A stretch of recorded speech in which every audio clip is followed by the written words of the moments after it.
সীমান্তের খবরাখবর আমরা জানবো। আমাদের সহকর্মীরা এর মধ্যে যুক্ত হয়েছেন চাঁপাইনবাবগঞ্জ থেকে সহকর্মী AKS রোকন এবং একই সাথে জয়পুরহাট থেকে যুক্ত হয়েছেন মজিম হোসেন। আমরা প্রথমেই চাঁপাইনবাবগঞ্জের খবর জানবো রোকনের কাছ থেকে। রোকন, বর্তমানে এই মুহূর্তে সীমান্তের খবর জানাবেন এবং একই সাথে আমরা যেমনটা সংবাদে বলছিলাম যে একজন নারীকে পুষিনের চেষ্টা করেছে বিজেপি, সেটা ব্যর্থ করে দিয়েছে আমরা জানি। সেই নারী কি এখন সীমান্ত রেখে অবস্থান করছেন এবং একই সাথে এরই মধ্যে বিজেপি এবং BSF এর অবস্থানটাও কেমন দেখছেন? তানিয়া, আপনি জানেন যে গত 3 দিন আগে কিন্তু এই একই সীমান্ত দিয়ে 15 জনকে পুষিনের চেষ্টা করা হয়েছিল এবং সেই চেষ্টা ব্যর্থ হয়েছে বিএসএফ এবং তাদেরকে সরিয়ে নিতে বাধ্য হয়। তবে স্থানীয় কয়েকটি সূত্র বলছে, স্থানীয় জনপ্রতিনিধির সাথে আমার কথা হয়েছে, তারা যেমনটি জানিয়েছে যে 15 জনকে সরিয়ে নেওয়া হয়েছিল সেই 15 জনের মধ্যে অন্তত একজন যে নারী আজকে পুষিনের শিকার হয়ে চেষ্টা করা হয়েছিল সে একজনকে তারা আবারও পুষিনের চেষ্টা করে। যদিও বিজিবির পক্ষ থেকে বলা হচ্ছে যে ওই 15 জনকে বিএসএফ সরিয়ে নিয়েছে এবং নতুন করে তারা চেষ্টা করেছে। এবং আরেকটি বিষয় আপনাকে জানিয়ে রাখি যে নৌকাটিতে করে পুষিনের চেষ্টা করা হয়েছিল সেটি বাংলাদেশি একটি নৌকা। বিএসএফ কিন্তু বাংলাদেশি নৌকা সংগ্রহ করে তারা একটি অভিনব কৌশলের মাধ্যমে পুষিনের চেষ্টা করে, যার কারণে কিন্তু স্থানীয় লোকজনের মধ্যে এক ধরনের অস্বস্তি কাজ করছে। তারা রাত জেগে পাহারা দিচ্ছে এবং এই রাত জেগে পাহারা দেওয়ার কারণেই কিন্তু বিজিবির পক্ষ থেকে পুষিন চেষ্টাটি ব্যর্থ করা সম্ভব হয়েছে।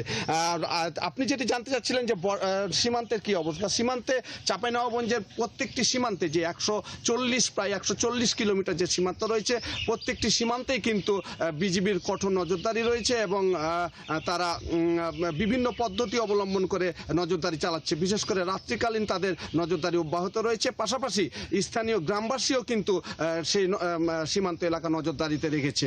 আর যে জায়গাটি দিয়ে পুষিনের চেষ্টা করা হয়েছিল সেটি নদীপথ। এই নদীপথের কারণে কিন্তু বিএসএফ কিন্তু এই জায়গাটি বেছে নিয়েছে এবং এখন পর্যন্ত সীমান্তে উৎকণ্ঠা থাকলেও কিন্তু উত্তেজনা নেই এবং কড়া নজরদারি রয়েছে। এই ছিল আমার কাছে সর্বশেষ স্থান। ধন্যবাদ রোকন। আমরা ফিরবো নিশ্চয়ই পরবর্তীতে আবারও আপনার কাছ থেকে সীমান্তের খবর জানবো। আমাদের আরেক সহকর্মী জয়পুরহাট থেকে দর্শক যুক্ত হয়েছেন মজিম হোসেন, তার কাছ থেকেও আমরা সীমান্তের খবর জেনে নিতে চাই। মজিম, সীমান্তের খবর এখনকার জানানোর পাশাপাশি আমরা জানি যে এর আগেও এই সীমান্ত দিয়ে বেশ কয়েকজনকে পুষিনের চেষ্টা করেছিল BSF, সেটি বিজেপি রুখে দিয়েছে এবং গ্রামবাসীও সেটাতে অংশ নিয়ে প্রতিহত করেছে এবং এই বিষয়গুলো নিয়ে দুই দেশের কমান্ডার পর্যায়ে বৈঠকের কথাও আমরা সংবাদে বলছিলাম। আজকে সেরকম কোনো ঘটনা আছে কিনা, দুই পক্ষের কোনো ধরনের বৈঠক হবে কিনা, কি জানতে পেরেছেন? তানিয়া, ধন্যবাদ আপনাকে। আপনি যেমনটি বলছিলেন যে আসলে পশ্চিমবঙ্গ নির্বাচনের পর থেকেই কিন্তু বাংলাদেশের প্রত্যেকটা সীমান্ত এলাকায় কিন্তু একই অস্থিরতা বিরাজ করছে। তারই ব্যতিক্রম নয়, জয়পুরহাটেও কিন্তু এই পুশিং এবং তার কাটা নিয়ে কিন্তু অনেক দিন ধরে উত্তেজনার চলছে এখানকে। আপনি সবচেয়ে হলো যে জয়পুরহাটের মধ্যে একটা ব্যতিক্রম যে জয়পুরহাটে শুধু পুশিং না, এখানে কিন্তু তার কাটা ভেড়া নিয়েও কিন্তু একটা উত্তেজনা দীর্ঘদিন ধরে চলে আসতেছিল। তারই ধারাবাহিকতায় কিন্তু গত কাল এক 70 বছরের বয়সের এক বৃদ্ধকে বাংলাদেশে পুশ করতে চাইলে সেখানে কিন্তু সীমান্ত রক্ষী বাহিনী এবং ভারতীয় সীমান্ত রক্ষী বাহিনীর সাথে বিজিবির সঙ্গে কিন্তু মুখোমুখি অবস্থান একটা হয়।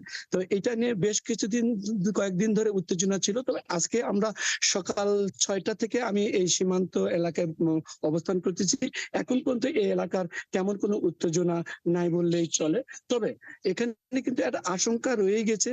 এখানে কিন্তু পুশিং এর যদি বিএসএফরা ব্যর্থ হয়েছে, সেখানে কিন্তু আবার রাতের অন্ধকারে যখন আমাদের বিজিবি যখন সাধারণ মানুষ, ইউপি সদস্য, ইউপি চেয়ারম্যানদেরকে নিয়ে যখন বর্ডার এলাকাতে যখন তারা ডিউটি করতেছিলেন এবং সর্বদাই তারা সীমান্ত সুরক্ষার জন্য প্রস্তুত ছিলেন, ঠিক তখনই কিন্তু এখন একটা নতুন একটা সংবাদ আমরা পাচ্ছি। স্থানীয়রা যারা বলছে যে গভীর রাত যখন হয়ে যাচ্ছে, যখন মানুষ যখন ঘরে ঘরে যাচ্ছে, তখন কিন্তু অনেক জায়গাতেই কিন্তু সীমান্ত দিয়ে পুশিং এর ঘটনাটা ঘটতেছে।